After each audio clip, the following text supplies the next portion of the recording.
Welcome back to a continuation of developments. On Friday, we looked at getting the development of a cube, and you should have it cut out at this stage. And we also looked at the development of the chicken nuggets box, which I drew out on Friday. And the only thing I didn't do was actually cut it out to get to development. I'm just going to go back over the chicken nuggets box, but it's really important when I do the live classes that if you do have questions on a particular question like that one, that you ask it during the live class as opposed to afterwards. Okay, so I did this one during class on Friday, so it's really important that if you do have questions on it, you ask it during the live class. Okay, when it comes to doing any development question, before you start it, doing it out properly, you need to do a little sketch of it to ensure that you have enough space on your page and that you can plan it out for yourself. Today you will need obviously your pencil, you'll need your set squares, you'll need your scissors, and you will need the developments file from Teams.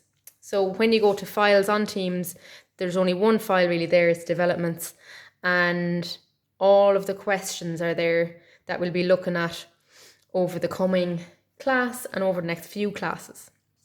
I'm going to do this one quickly, and I'm eager to get on to the next question because this one should be finished at this stage. So there are measurements on this question, and I'm just going to zoom in on them so people can see them clearly. On this, there is a front, sides, a top and a bottom. Okay, the measurements, the tallest measurement on this is 115. Imagine this box is being opened out, the lid has been opened out, the sides are being flattened out, and we're going to see it as one long rectangle. And then the two sides are going to be on the top and bottom of the page. I'm going to quickly sketch out what this looks like. So before you start, this is the process. So because your page is landscape, it's always best to do it widthways, okay? Because that's where you have most space on your page. This fits perfectly on an A4 page. The biggest side is the bottom. And again, I'm only sketching this just so you can see it. The bottom piece is 115. Okay, and I'm just going to relate that to the 3D drawing. Okay, so there's a little quick sketch of the 3D chicken nuggets box. The bottom is down there, and you were given the measurement of 115. So that means the bottom is 115 wide, and this measurement here is 75, you were told in the question. So that means this box needs to be 115 by 75. That's the bottom done. As I said before, the sides are joined to this. So I have done this bottom piece. I now have to do these vertical pieces. The height is what I need next, which is 45. You can see that clearly. So the sides go on to each side, 45 and 45. And finally, so I have the sides on both sides done. The last thing that's needed is the lid of this, which you can see is 75 wide, and it's still 115. Okay, so I have accounted for 4 of the 6 sides of this cuboid. What's missing are the sides. The sides are 45 by 75. So with that in mind, I could use the 45 and add 75 onto it on each side, or I could use the 75 and just add 45 on each side. And that's actually the best thing to do because the size of my sheet dictates in what I can actually fit.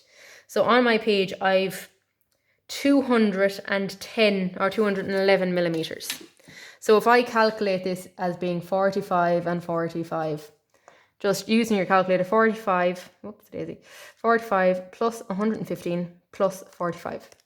That is 205 millimeters. So we'll have roughly 6 millimeters left in my sheet. With that in mind, I would put this line on the actual edge of your page. What I mean by on the edge of your page is have it as the actual cut line from the page so you don't have to cut off any material for it. So to start this question, from the very edge of your page, measure 45, as you can clearly see I have done. And you're going to draw a horizontal line. Okay, and you draw that horizontal line. So at the minute, I've done this line and this line. From my drawing, I need a height of 115. So that's what you measure next, the 115. That's 115. Okay, 115, that's 115. Draw your line in lightly. I know this is crossing over with my sketch, and that's okay. The sketch isn't the most important thing. So I have done this line next.